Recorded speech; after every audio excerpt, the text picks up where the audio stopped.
Thanks for stopping by for my review of LEGO City Undercover. In this review, I will discuss my impression of the story, gameplay, aesthetics, and audio of LEGO City Undercover.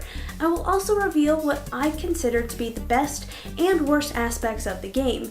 Finally, I will give my recommendation of who I think would enjoy this game. I've had a very generically geeky childhood, including playing with Legos, sci-fi and adventure flicks, and video games. Nothing gets more nostalgic for me than a combination of those three hobbies. So it goes without saying I have been a fan of the LEGO games based on movies, starting with LEGO Star Wars. LEGO City Undercover continues the tradition with a cheesy 1970s cop flick theme. It is somewhat disappointing that TT Fusion decided to go in the direction of super cops instead of hitting the long needed to be resuscitated Foxy Brown genre, but a game developer taking a leap and trying something a little different, yeah, that happens. Undercover's story is filled with puns, parody, and borrows from just about every big action movie out in the past 30 years. Chase McCain, a detective with a murky past, has returned to LEGO City after accidentally outing his witness on live television. Chase plans to buckle down and set things right when his arch-nemesis, Rex Fury, breaks out of prison. Armed with a communicator and several disguises, Chase runs around LEGO City, often acting more like a criminal than a cop, but sometimes going by the book just isn't an option. Chase can flag down any vehicle, and there are plenty to choose from. Everything from delivery scooters to race cars to fire trucks is at the disposal of an officer. I only wish they were all equally fun to drive, and I found myself constantly on the lookout for a motorcycle. You see, I needed something easy to handle after I realized I would spend a huge chunk of the game just driving to distant markers on a pretty impressive map. This is amended only by the super fun car chases, which were surprisingly exciting. LEGO City Undercover's gameplay is very similar to Grand Theft Auto series, in which I pretty much just ran from the cops for hours. I also had a lot of fun chasing down villains and arresting them. The combat is simple, but can be fun to take on a group of baddies. Chase can block, punch, and wrestle foes to the ground. It is not overly complicated, and that's just fine with me. One cannot simply go around in a police uniform and expect to bust up some criminal masterminds. You need disguises. There are nearly 300 total, but Chase gets 8 main disguises: civilian, police, robber, miner, astronaut, farmer, fireman, and construction worker, the essentials. Things progress pretty smoothly until Chapter 4, and then the game grinds to a slow halt. Everywhere you look, the map is loaded with activities or areas restricted to the latter 4 disguises, so that means I should have spent 0 time exploring the huge map until much later in the game, and I would have to revisit every single area to reach 100% completion. This realization hit me by Chapter 6, which meant I reached 20% completion by exploring areas I would just have to come back to later.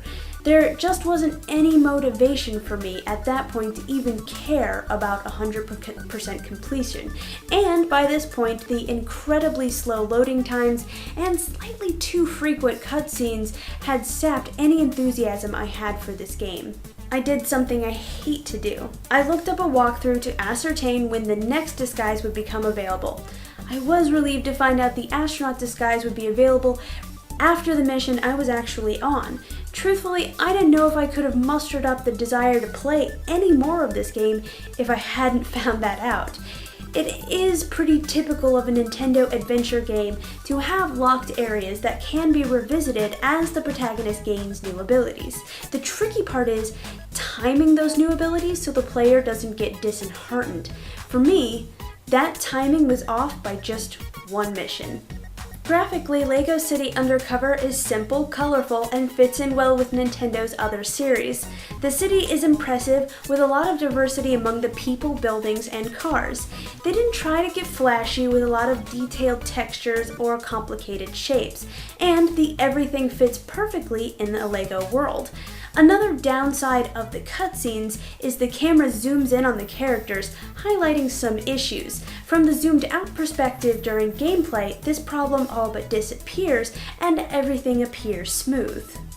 The voice acting in LEGO City Undercover is just top-notch. The simple designs of the characters leave a lot to be desired for expressing emotion, and the actors really step in and bring the story home.